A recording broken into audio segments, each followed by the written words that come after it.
안녕하세요. 미국 주식하는 임근입니다. 오늘 미국장 한번 보겠습니다. 구독과 좋아요 부탁해요. 오늘 시장은 개장 직후 저가 매수세에 힘입어 일제히 반등을 하는 듯 했지만 주요 기술주들이 다시 약세로 전환되면서 3대 지수는 그 변동성을 나타내는 모습을 보여줬습니다. 이에 지난 19일 역대 최고 기록을 경신했던 S&P 500 지수는 상거래일 만에 6천선 아래로 뒷걸음쳤고 나스닥은 2거래일 연속 뒷걸음을 치며 다시 한번 1% 이상 하락을 하는 모습을 보여줬는데요.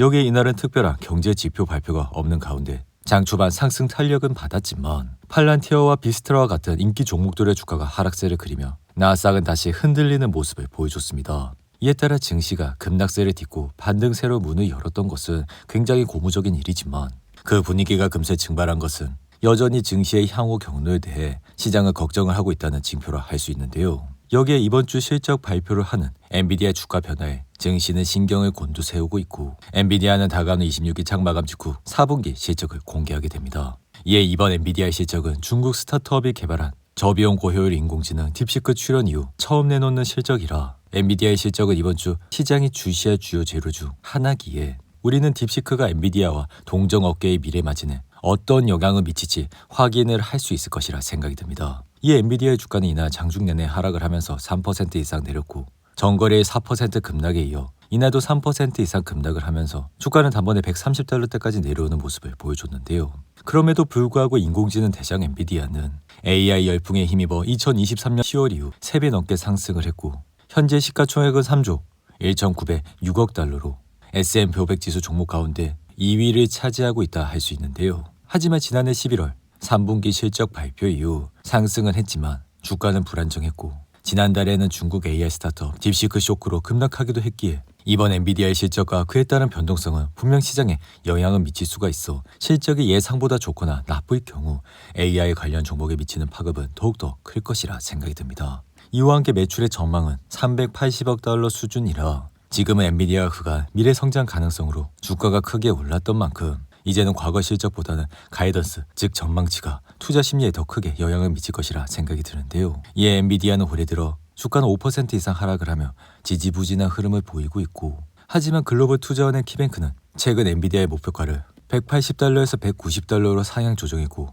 이 같은 이유는 차세대 AI 칩인 블랙엘의 매출이 지난해 4분기부터 실적에 반영되기 시작해 블랙엘의 매출은 시장 예상을 웃돌 것이란 전망을 하고 있는데요. 같은 이유로 오펜하이머 역시 목표가를 175달러로 상향했고 개인적인 생각 역시 예상치를 상회하는 실적이 나온다면 다시 한번 AI주는 폭등세를 이어갈 것이라 생각이 듭니다. 이어 테슬라는 중국에서 FSD를 곧 출시하려고 준비 중이라 밝혔음에도 주가는 흔들리는 모습을 보여 330달러대까지 내려왔고 테슬라는 중국의 FSD가 차량의 램프 교차로 진입을 안내하고 속도 변경과 같은 주요 기능을 할 수 있다고 밝혔지만 주가는 다시 한번 1차 지지선인 330달러까지 내려오는 모습을 보여줬습니다. 이에 앞서 머스크는 지난해 4월 중국 베이징을 방문해 리창 총리를 만난 자리에서 FSD 출시 문제를 논의했고 이후 9월엔 테슬라가 이르면 2025년 1분기 중국과 유럽에서 FSD를 출시한다는 계획을 밝혀 우리들의 기대를 크게 키웠다고 할 수 있는데요. 그럼에도 불구하고 지금 테슬라가 하락을 하게 된 주요 배경으론 완전 자율주행 기술의 문제점과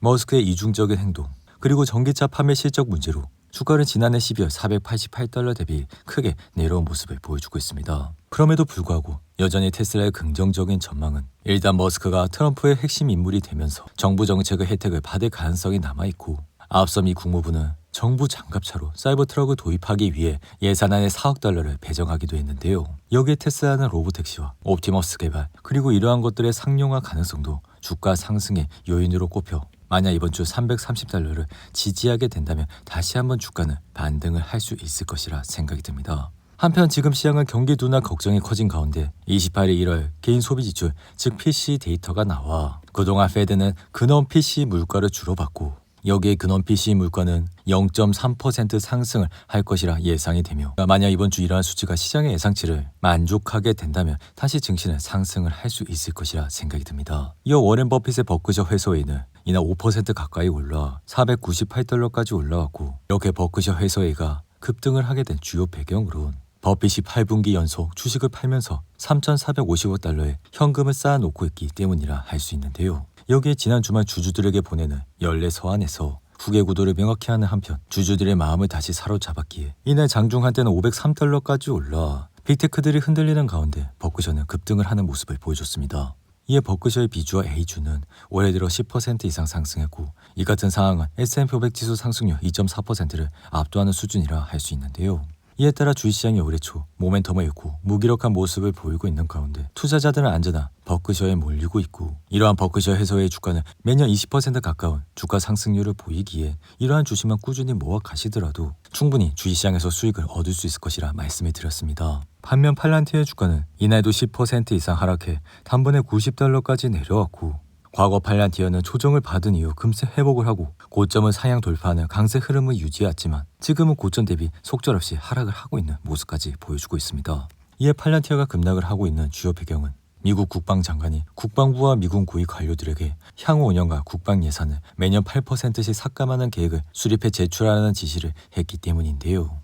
여기에 알렉스 카프 팔란티어 CEO는 9월 중순까지 주식을 1000만 주 가까이 매도하기로 했다는 점도 팔란티어에 크게 부담이 되고 있다 할 수 있습니다. 여기에 누누이 말씀을 드렸지만 팔란티어의 RSI는 81까지 올라와 이 같은 많은 주가가 과매수 상태에 들어갔다는 말로 이러한 타이밍에 매수를 하시는 것보다 주가가 과열되지 않은 상태에서 매수를 하시라고 말씀을 드렸는데요. 아니나 다를까 팔란티어는 이번에도 RSI가 80을 넘자마자 급락을 하기 시작했고 그 이후 악재들이 연달아 겹쳐 나오며 주가는 크게 흔들리고 있는 모습을 나타내고 있습니다. 이어 템퍼스 AI는 이날 2% 이상 상승은 했지만 장 마감 직후 실적 발표로 주가는 6% 이상 하락을 하고 있고 최근 의료관리 인공지능 기술로 주가는 단번에 92달러까지 올라왔지만 극심한 변동성으로 현재는 64달러까지 내려온 수준을 나타내고 있는데요. 여기에 템퍼스는 아직까지 돈을 벌고 있는 기업이 아니라 주가는 오르더라도 변동성이 굉장히 크다고 할 수 있으며 이번 실적 발표가 시장 예상치를 하회했기 때문에 주가는 당분간 흔들릴 가능성이 굉장히 높다고 할 수 있습니다. 한편 비트코인은 고점을 찍은 이후 흔들리는 모습을 보여 현재는 93,000달러대까지 내려왔고 최근 들어 크게 흔들린 주요 배경으론 북한의 해킹 그룹 라자루스로 추정되는 해커들이 암호화 배거래소 바이비트를 공격해 15억 달러의 규모의 자본을 탈취했기 때문이라 할 수 있습니다. 이에 따라 보안이 최우선시되는 비트코인 역시 흔들리는 모습을 보여 현재는 다시 지지선까지 내려왔고 그럼에도 불구하고 비트코인을 꾸준히 모아가시라고 말씀을 드리는 이유는 앞으로 기관 투자자들의 지속적인 채택이 확대될 것이라 여기에 각국 정부가 비트코인을 디지털 금으로 인식을 하며 점점 더 많은 비트코인을 보유할 것이기 때문에 이 같은 우량 자산을 꾸준히 모아가시라고 말씀을 드렸습니다. 이어 메타는 이날 1% 이상 하락해 5일 연속 하락세를 보이고 있고 메타 역시 최근 RSI가 80 이상이 넘어서며 과매수 상태에 들어갔다 말씀을 드렸는데요. 그리고 피자체인 도미노는 시장 예상치를 미치지 못하며 2% 이상 하락했고 스포츠 의료용품 나이키는 제프리스가 홀드에서 매수로 상향 조정을 하고 혁신 엔진으로 돌아가고 있다고 밝힌 이후 4% 이상 상승했고 니베아는 뱅크 오브 아메리카가 중립에서 다운그레이드를 한 이후 이날 주가는 8% 이상 폭락을 했는데요. 반면 반려동물 사료 주식인 프레시팻은 제프리스가 홀드에서 매수로 상향 조정한 이후 이날 8% 이상 상승을 하는 모습을 나타냈습니다. 오늘도 8분이 넘는 긴 영상 끝까지 시청해 주셔서 감사하고요. 가시기 전에 구독과 좋아요 잊지 마시고 그럼 저는 다음 영상에서 찾아뵙겠습니다. 감사합니다.